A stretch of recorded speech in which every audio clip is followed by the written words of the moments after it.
আজকের রেসিপি হচ্ছে মাছ ভাজা। তো অনেকেই কিন্তু ফ্রিজে রাখা মাছ যদি অনেক দিন হয়ে যায় তাহলে কিন্তু খেতে চায় না, রান্না করলেও খেতে চায় না, আবার ভাজা করলেও খেতে চায় না। তো যারা খেতে চায় না তাদের জন্য স্পেশালি এই রেসিপিটা। তো আজকের এই রেসিপিটা দেখার জন্য তোমাদের সবাইকে অনুরোধ রইল। আসসালামু আলাইকুম, কেমন আছো সবাই? আশা করি সবাই ভালো আছো, সুস্থ আছো। আর আমার গলার আওয়াজ শুনে বুঝতে পারছো যে আমি কতটা ভালো আছি। অনেক ঠান্ডা লেগে গেছে, তো কিছু করার নাই, ভিডিও তো দিতেই হবে, কারণ ইউটিউব কোম্পানি তো বুঝে না যে কখন কি হয়, ভিডিও দেওয়ানি কাজ। তো তার জন্য ভিডিও দিতেই হবে, ভয়েস দিতেই হবে। তো চলো, সোনালী রান্নাঘর অ্যান্ড ব্লগ চ্যানেলে তোমাদের সবাইকে স্বাগত জানাই। তো এই মাছটা হচ্ছে একটা কাতলা মাছ, বড় সাইজের কাতলা মাছ, যেটা ফ্রিজে রাখা ছিল আমার হাজব্যান্ড আবার ফ্রিজে রাখা মাছ 2 থেকে 3 দিন হয়ে গেলে খেতে চায় না। তো তার জন্য আমি এমন ভাজা ভাজা করেছি যে আমার মেয়েও খুব পছন্দ করেছিল আর আমার হাজব্যান্ডও খুব পছন্দ করেছিল। তার জন্য সেই রেসিপিটা তোমাদের সঙ্গেও শেয়ার করে দিলাম, যাতে করে তোমাদের বাচ্চারাও পছন্দ করে, বাচ্চা থেকে বড় সবাই পছন্দ করে। তো চলো রেসিপিতে যাওয়া যাক।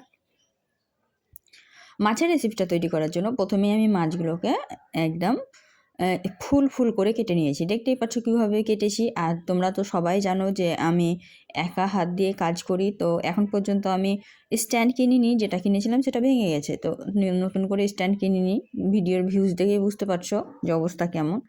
তো তার জন্য আমি একা হাতেই কাজ করি, তার জন্য কাটাগুলো আমি দেখাতে পারি না। তো যতটুকু দেখানো যায় ততটুকু দেখাই। তো এই তো দেখতেই পাচ্ছ আমি ফুল ফুল করে সুন্দর করে কেটে নিয়েছি। আর এই থালাতে আমি আগে বেগুন মাখিয়েছিলাম, যে বেগুন ভাজা করেছিলাম একসঙ্গে, কিন্তু বেগুন আর মাছ ভাজা করেছিলাম। তো এখানে আদা রসুনের পেস্ট দিয়ে দিলাম, তারপরে দিয়ে দিলাম ঝাল ঝাল লঙ্কা। লঙ্কাটা ঝাল ঝাল দেওয়ার কারণ হচ্ছে এটা একদম চটকাল হবে, লবণ যেমন হবে তেমন ঝাল হবে, মানে মশলাদার মাছ ভাজা যাকে বলে। তার জন্য আমি এখানে হলুদ, লবণ, লঙ্কা গুঁড়ো আর আদা রসুনের পেস্ট দিয়ে দিলাম। তোমরা চাইলে পেঁয়াজের পেস্টটাও দিয়ে দিতে পারো, কিন্তু আমি কিন্তু পেঁয়াজের পেস্টটা দিইনি, কারণ আমি এটা একদম কড়কড়া করে ভাজা ভাজা করব। তো পেঁয়াজের পেস্টটা দিলে তাড়াতাড়ি পুড়ে যায়। তো আমাকে পেঁয়াজের পেস্ট দিয়েই আমি না দেওয়ালাই টাটকা মাছে দিলে বেশি ভালো হয়, তার জন্য টাটকা মাছে দিই। আর এটা যেহেতু ফ্রিজে রাখা ছিল তার জন্য দিইনি। তো এমনভাবে মশলাটা মাখাতে হবে যাতে প্রত্যেকটা চেরা জায়গাতে মশলাগুলো ভালোভাবে ঢুকে যায়। তবেই কিন্তু মশলা ঢুকলে তবেই কিন্তু মাছটা ভাজা খেতে ভালো লাগবে। এখানে এই কাজটাই মেন।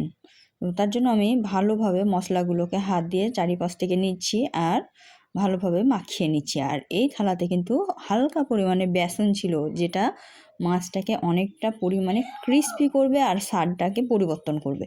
তো তোমাদের যদি না থাকে তো সামান্য একটু চালের গুঁড়ি দিয়ে দিতে পারো, কিন্তু বেসনটাই বেস্ট। তো সব ভালোভাবে মেখে নিয়ে আমি 5 মিনিট মতো রেস্টে রেখে দিয়েছিলাম। তারপরে এখানে আমি মাছ ভাজার জন্য একটা প্যান নিয়ে নিয়েছি আর এখানে দিয়েছি সরিষার তেল, কারণ আমি সরিষার তেলে মাছটা ভাজবো যাতে করে সবাই খেতে পছন্দ করে। সরষের তেলের একটা মানে স্বাদ থাকে আলাদা আর গন্ধ থাকে আলাদা, তো ঝাঁঝও থাকে সুন্দর। তো তার জন্য আমি সরষের তেলেই করেছি। তো মাছগুলো আমি একে একে দিয়ে দিচ্ছি আর সুন্দর করে ফুল ফুল লাগে যাতে দেখতে, তার জন্য একটু সাইজটা ঠিক করে দিচ্ছি। তো দেখতেই পাচ্ছ মাছগুলো আমি একে একে সবগুলো দিয়ে দিচ্ছি। আর একটু বড় সাইজের মাছ ছিল, তো সব কয়টা দিতে একটু সাইড সাইড করে দিচ্ছিলাম যাতে সব কয়টা একসঙ্গে দেওয়া হয়ে যায়। তো এই তো সব কয়টা দিয়ে আমি ঢাকা দিয়ে ভাজতে দিয়েছিলাম। 3 থেকে 4 মিনিট পরে আমি উল্টে দিব এখন। তো দেখো তেল বেরিয়েছে কতটা। এটা কিন্তু পেটির মাছ ছিল না, গাদার মাছ ছিল, তবুও কিন্তু অনেকটা তেল বেরিয়েছে। তো এখন আমি উল্টিয়ে দিচ্ছি। তো দেখো কত সুন্দর কালার এসেছে। এটা কিন্তু হালকা আঁচে করতে হবে, তাহলে কিন্তু সুন্দর কালার আসবে আর ভাজাটাও একদম মচমচে হবে। গরম গরম ভাতের সঙ্গে কিন্তু দারুণ লাগবে খেতে। আমার মেয়ে তো শুধু মুখেই 1 পিস খেয়ে নিয়েছিল, কারণ ওকে ভালো লেগেছিল। ও কিন্তু যে কোনো জিনিস খায় না যদি ভালো না লাগে। তো যেহেতু ভালো হয়েছিল তাই খুব ভালো লেগেছিল ওকে, তাই আগে একটা খেয়ে নিয়েছিল। তো এই তো দেখতেই পাচ্ছ সব কিছু আমি উল্টিয়ে দিলাম, একে একে সবগুলো মাছ আমি উল্টিয়ে দিলাম। তো সব মাছগুলো কিন্তু আমি উল্টিয়ে পাল্টিয়ে দিলাম, দিয়ে আবারও ঢাকা দিয়ে ভালোভাবে কড়া কড়া করে ভেজে নেব। আর কালারটা দেখেই কিন্তু তোমরা বুঝতে পারবে যে মাছটা কত সুন্দর হয়েছে। আমি কাছ থেকে দেখিয়ে দিচ্ছি, দেখো। তারপরে আমি আবারও ঢাকা দিয়ে ভাজা ভাজা করেছিলাম। তো এই তো ঢাকা দিয়ে ভাজা ভাজা করে নিয়েছি, আর মাছটা কিন্তু একদম পারফেক্টভাবে হয়ে গেছে দেখো। কিন্তু সাইডগুলো একটু কাঁচা কাঁচা ছিল, তাই আবারও আমি উল্টিয়ে পাল্টিয়ে দিচ্ছিলাম। কালারটা দেখে আমাকে এত ভালো লাগছিল যে বলার নেই, আর খেতেও কিন্তু অসাধারণ হয়েছিল। বন্ধুরা, যারা ভিডিওটা এখন পর্যন্ত দেখছো তাদেরকে অসংখ্য ধন্যবাদ। আর যারা নতুন এসেছো আমার চ্যানেলে, তারা অবশ্যই একটা লাইক, একটা শেয়ার, একটা কমেন্ট করে দিবে, আর চ্যানেলটিকে সাবস্ক্রাইব করে দেবে। তাতে করে আমার নতুন নতুন রেসিপির নোটিফিকেশান খুব তাড়াতাড়ি তোমাদের কাছে পৌঁছে যাবে। তো আজকে ভয়েস দিতে অনেকটাই অসুবিধা হচ্ছিল, যদি কোনো রকম ভুল ত্রুটি থাকে তাহলে ক্ষমা চোখে দেখবে। দেখো মাছটাকে আমি ঘুরিয়ে ফিরিয়ে ভালোভাবে ভেজে নিচ্ছি কড়া করে। এভাবে মাছ ভাজলে কোনো রকমের আষ্টে গন্ধও থাকে না, আর বুঝতেও পারবে না যে এটা ফ্রিজে রাখা ছিল, মনে হবে টাটকা মাছ ভাজা খাচ্ছি। তো এই তো আমার মাছ ভাজা কমপ্লিট হয়ে গেল। এখন আমি তুলে একটা প্লেটের মধ্যে নিয়ে নিব।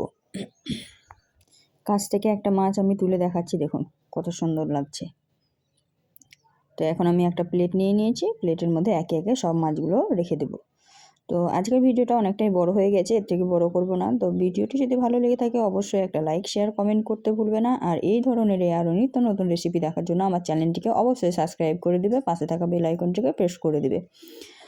আজকে বিদায় নিচ্ছি, দেখা হবে এই ধরনেরই আরও নিত্য নতুন রেসিপি নিয়ে পরবর্তী ভিডিওতে। তো ততক্ষণ সবাই ভালো থাকবেন, সুস্থ থাকবেন, আর আমার জন্য একটু দোয়া করবেন। খোদা হাফিজ।